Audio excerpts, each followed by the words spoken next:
का रे का हो चिंटू पापा? हम तो देखा था एकदम से टूट जाती है का करी तारा रोहन से हम परेशान बानी।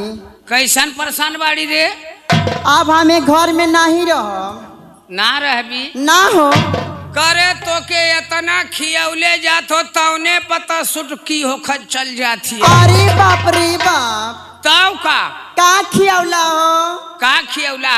हाँ। मतो के सेब खियावनो, संतरा खियावनो, अनार खियावनो, अंगूर खियावनो। चला चला चला रहे दा। हाँ जने पचड़ल चट से उतर जाइबा। हाँ। चल कि ना करे मुखे नजर से उतार देबी। एगो बात ध्यान से सुन ला। हाँ हम अपना नैहर जाता नहीं। ता हाँ नैहर जैबी जाई जैबी सुना। हाँ अब हम नैहर जाई तो जाई तो तो नैहर जैबी जाई तो जाई। हाँ हो हमके अकेले छोड़ के जाई तो नैहर जाई। आई जवन हाई दू तीन ठे जनमौले हई।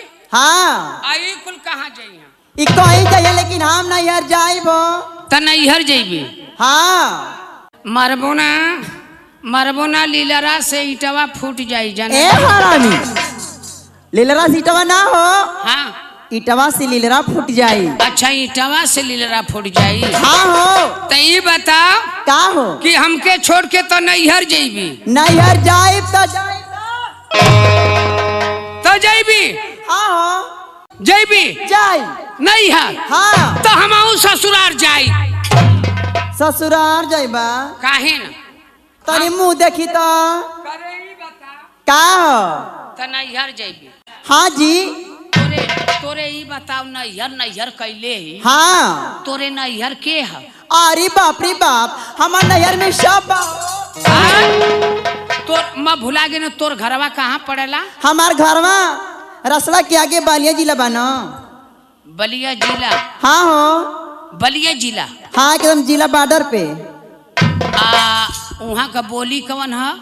अरे वह हिया बिया वाला का वे हिया बिया वाला एंजॉय आई के भोजपुरिया आजमगढ़ जिला में सीख लेली। का करी मजबूरी हो गल तारा से बिया हो गल करिया हमारा भाग फूट गल रे। हे करिया ना है रे हम घीव का घरिया है तो के का पता है? अरे बाप रे बाप। हाँ। अच्छा ये बताओ का हो कि तोर बतिया ऐसा निकले ना कि हम तो के सिखौनी तो ऐसी बोलत है। हाँ हो अब पहले तोरे बाप के है के तोरे माई है के धिया है के है बताओ। सुनी हाँ हमार नैहर में पूरा परिवार बाजी। अच्छा अपने कियन का भाषा बोलबी तो अपने माई बाप के कैसी बतैबी? बताई हाँ बता। ए हाँ सुनी हाँ हमार नैहर में हाँ हमार बाबूजी हिया का हमार माई बिया हमार चाचा बिया हमार चाची बिया हमार भैया बिया कुल नासा हो गए। हे हाँ हमारे को छोटकी बहिनियों बिया। अच्छा ये हवा का बोली है बिया वाली? हाँ हो तोर माई बिया हाँ तोर बाप बिया हाँ सब के हुआ हाँ मोरे के हा? कथे का जइबा ससुरारी? कवन मुँह लेके जाइबा? कवन मुँह रे? इहे मुहवा लेके जइबो। इहे मुहवा का ऐसन कि तोर बाप देखना मोर मुँह। हाई मुँह तोर माई देखला। अरे बाप रे बाप। तोर भाई देखला जब फेरुआवा ह। अच्छा करे कथी तोर मुँह कैसन है? मोर था मुँह पे देख ले तो वैसन तो कलकत्ता में मुँह देखे के मुँह ना लगावे कजरौटा। हाँ तोके का पता राती में मचला लगो ना तो ढेर लड़का ऐसन की भाग जाइया। ए सुना सुना सुना हाँ। हमरे गौवा में न हाँ जोनहरी में तारा ऐसा मुंह बना के हांडी के टांगल जाला। हाँ घर रोज भगावे खातिर। मैं जानत हो जब घर रोज आगे के भाग जात हाँ तो ये दमी ना भागी उ तो औरू तोड़ा के भाग जाए। लेकिन सुना हाँ तू हम मत जइहा का वहाँ मत जइहा ना जाए। लेकिन एक बात है के है तोहर बतावा। तो कहत यही कि तुहार के है? हाँ हाँ ए भैया इतना रकम मोर बाप लगाऊ ना मोरे घर से लगल मोरे ऐसन माई दादी बहन वहन कुल नचनी गौनी कहाँ खुथी उथी में नचनी हाउ कुल लिया के लावा होवा कुल उथुआ कैली।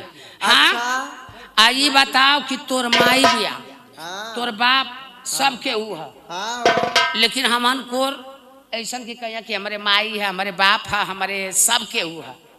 के नाम बता के बतावा।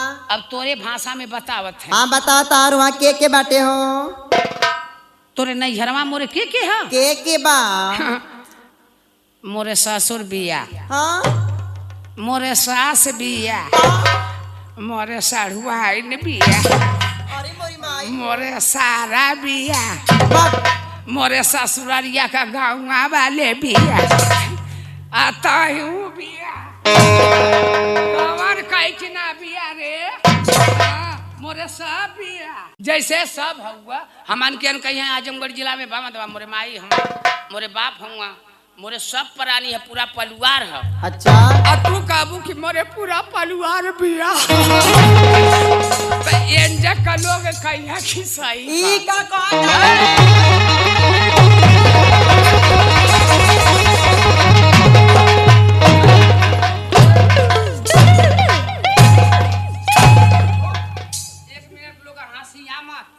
हंसिया मत ई जिन जनिया की मेहरारू मारत है अरे मर्दवा हम गर्रा माटी कह गए आइला तो हमार मेहरारू खा पसैले तुहां लोग